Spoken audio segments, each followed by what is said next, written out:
There are still so many without power tonight, less than 24 hours after a massive tornado hit portions of the Branson area.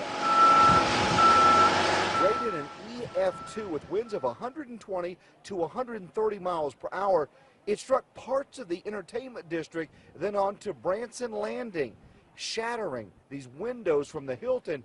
Then it struck an area that many thought was protected from tornadoes. Because the hills, we're always told the hills are going to break up the tornadoes, and we never worried about it. They'd follow along the lakefront and tear up the boat docks, and that was it. This is the first time I know of in the history. Despite the tornado warning issued, it happened at 1:30 a.m. while many were sleeping. I actually was dead asleep. I didn't wake up until he came screaming.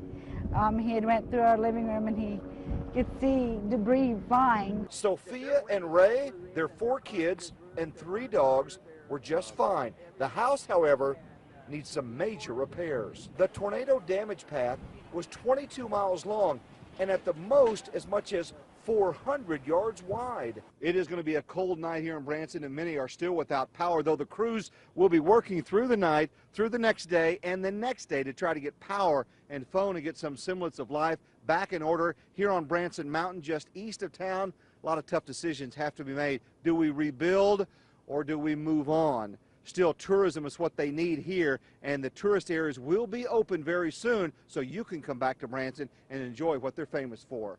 Reporting in Branson, I'm 2 News Chief Meteorologist Dan Threlkeld.